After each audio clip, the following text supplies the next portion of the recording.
Petrol केले आणि pure petrol 168 रुपयाला झालं. प्युअर पेट्रोल साईडला तिकडे लाव बालाजी भेटत होतं ना 168 रुपयाला झालं. लाव तिथे आणि लाव यांनी सांगितलं इथेनॉल आम्ही मिक्स केल्यानंतर 80 रुपयाला ते पेट्रोल घेऊ म्हणली ना.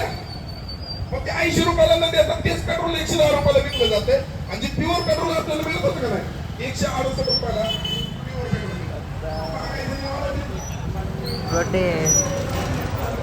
इथं आपल्या भिगवण चौकात काय शेतात तरी प्रोटेस्ट चाललंय पेट्रोलवरून बसल्यात माणसं. तर आपण बघू आता चाललो तो शूटसाठी बघावं काय चाललंय. चला तुम्हाला पण दाखवतो ना की काय विषय आहे. पोलीस इथे थांबले पैसे ते कुणाचे आहेत? तुमचे आमचेच आहेत. इथं चोरी होते त्याच्यावरती दरोडा पडतोय पण तरी देखील त्यांच्यावरती कुठलीही कारवाई होत नाही. याला जबाबदार कोण आहे? तिथं ट्रस्टवरती कोणी माणसं बसवलेत? भाजप सरकारने माणसं बसवलेत ना. मग भाजप सरकार जबाबदार नाही का याला? बरं आता आपण जबाबदार आहे म्हणल्यानंतर आम्हाला म्हणतात आम्ही आतंकवादी कॉक्रोच आहे. या व्यवस्थेला प्रश्न विचारणारे लोक कॉक्रोच आहेत. ते न्यायाधीश म्हणला कॉक्रोच आहे. हाय आम्ही कॉक्रोच, हाय आम्ही आतंकवादी, हाय आम्ही नक्षलवादी, काय तुम्हाला म्हणायचं ते म्हणा.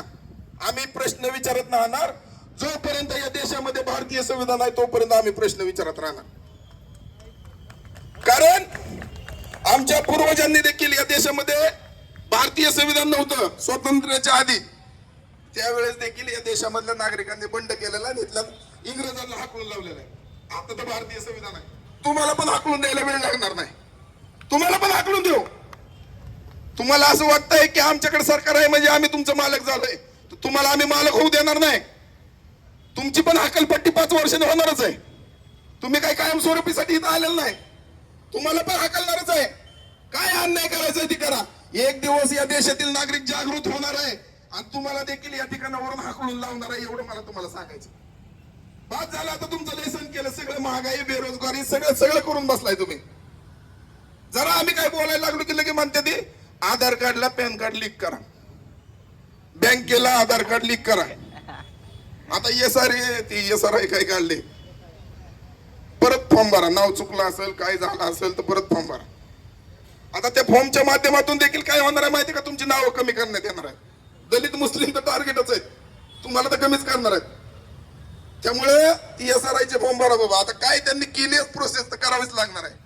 ती पहिले फॉर्म भरा कारण तुमचे मतदान देखील कमी करायचं काम करणार आहे. ती तुम्हाला चांगलं काहीतरी करायला तुम्हाला ती प्रोत्साहन देत नाही. तुम्हाला उठून ठेवतात ती करा ती करा ती करा हे करा ही करा ती करा. नुसतं तेवढंच करा. इकडे चाललंय कॉक्रोच जनता पार्टीचं प्रोटेक्शन. ते काय म्हणते त्याला काय म्हणते कॉक्रोच जनता पार्टी काय चाललंय? प्रोटेस्ट चाललंय. ती मोदी काय करतोय कोणच विचारणार मोदीला. आता काँग्रेस जनता पार्टीमध्ये सगळी मेंबर विचारायला लागले तर त्याचं इथं बारामतीत चाललंय कॉक्रोच जनता पार्टीचं. तिथं आता बसलो होतो ऐकत काय चाललंय म्हणलं तुम्हाला पण दाखव. आणि हे बघा कुठं लोकेशन बघा. तुम्हाला यायचं असलं तरी तुम्ही इथे येऊ शकता. इथं आहे ते सगळी. चला आता चाललो होतो शूटला जाऊ शूटला आणि माघारी आल्यावर परत यांना जॉईन करू आणि सपोर्ट करू यांना.